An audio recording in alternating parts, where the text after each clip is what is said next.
केशवपुर गांव में रामदीन नाम का सीधा साधा किसान अपनी पत्नी सावित्री के साथ रहता था। दोनों दिन रात मेहनत करते। रामदीन, सावित्री, इस साल की फसल बहुत अच्छी होगी। हाँ, क्योंकि इसमें तुम्हारी मेहनत और मेरा भी योगदान है। घर में लकड़ियां खत्म हो गई हैं। रामदीन ने कहा, कल सुबह जंगल से ले आऊंगा।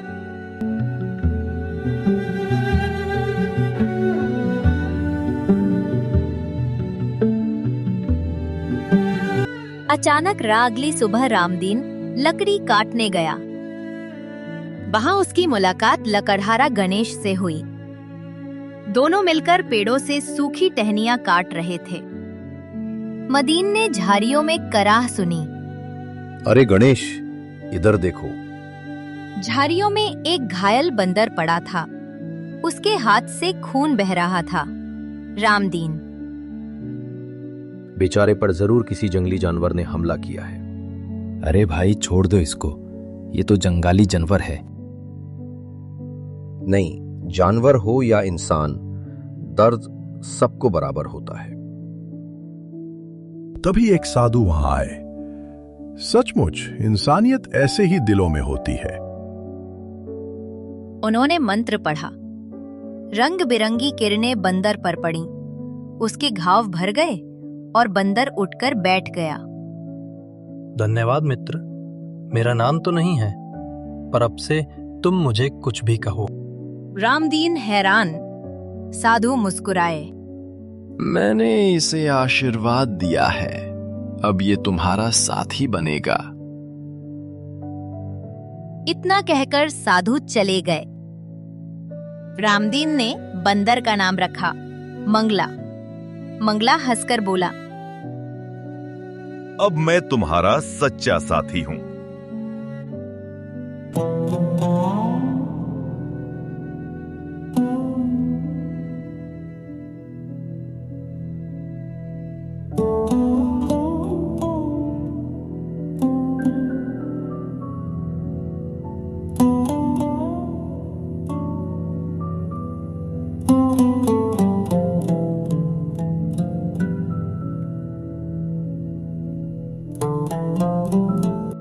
रामदीन मंगला को लेकर घर आया।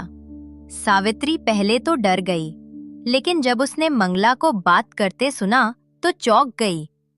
मंगला बोला, चिंता मत करो बहन जी, मैं तुम्हें और तुम्हारे पति को कभी अकेला नहीं छोड़ूंगा।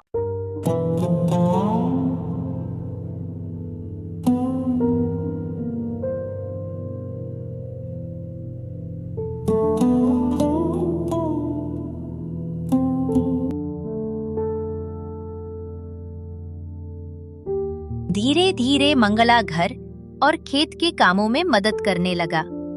लकड़हारा गणेश भी अक्सर आता और मंगला के साथ खूब मजे करता।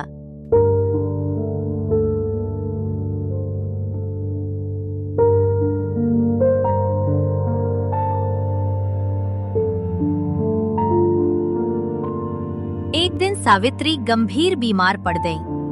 वैद्य ने कहा, अगर इलाज ना हुआ तो खतरा है। लकड़ रामदीन ने सारी जमा पूंजी इलाज में लगा दी, लेकिन कुछ ही हफ्तों में धन खत्म हो गया। हारा गणेश बोला,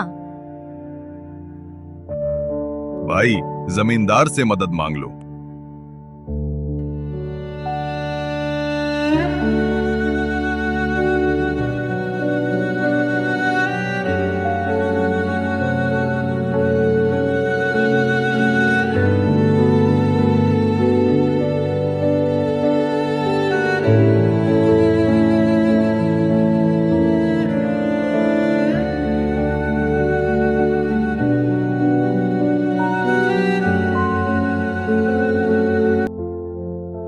रामदीन मजबूरी में जमींदार भूपति सिंह के पास गया। भूपति बोला, धन चाहिए तो जमीन गिरवी रखो, ब्याज 50%। रामदीन सोचने लगा। तभी मंगला बोला, नहीं, ये अन्याय है। चलो, मेरे पास उपाय है।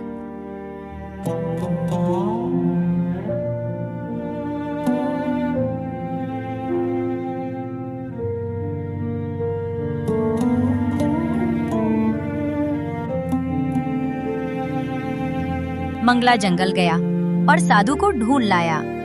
साधु ने उसे जड़ी बूटी और चमत्कारी बीज दिए। बीमारी इससे ठीक होगी और बीज बोने से सोने जैसी फसल उगेगी। पर याद रहे, संपन्न होने पर गरीबों की मदद करना।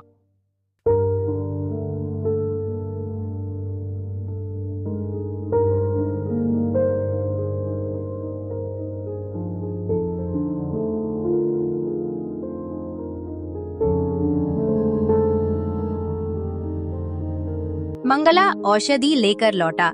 सावित्री ठीक हो गई और खेत में बोए गए बीजों से लहराती हुई फसल तैयार हो गई। रामदीन की फसल पूरे गांव से पहले तैयार हो गई। गांव वाले हैरान।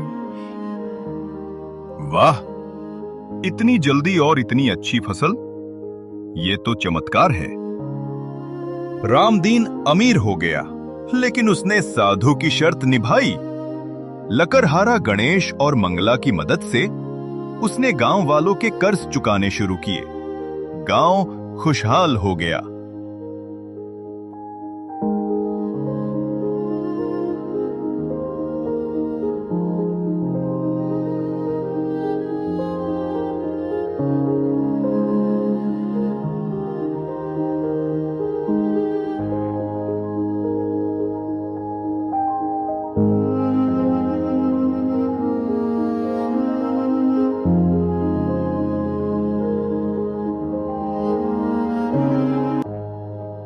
भूपति सिंह गुस्से से बोला, अगर ये बंदर और किसान ऐसे ही चलते रहे तो मेरा दबदबा खत्म हो जाएगा। भीमा, जाकर इसका काम तमाम कर दो। अगले दिन खेत में रामदीन फसल देख रहा था। भीमा ने पीछे से बर्छा फेंका, लेकिन वार रामदीन पर नहीं, मंगला पर हुआ। रामदीन चिल्लाया, नहीं, मंगला।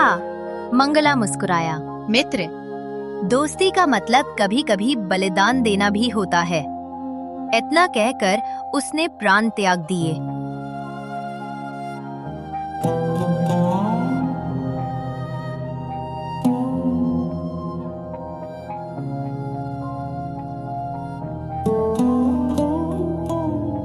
साधु तुरंत वहां प्रकट हुए। निर्दोष पर वार करने वालों का यही दंड है। उनकी आंखों से अग्नि निकली। जमींदार और भीमा वहीं जलकर राख हो गए। रामदीन ने खेत में एक पौधा लगाया जिसे सबने नाम दिया साथी वृक्ष। लकड़हारा गणेश बोला, ये सिर्फ एक बंदर नहीं था, ये देवता था, सच्चा मित्र। रामदीन नम आंखों से बोला, मंगला, तू मिट्टी में मिल गया, लेकिन तेरी याद हर फसल में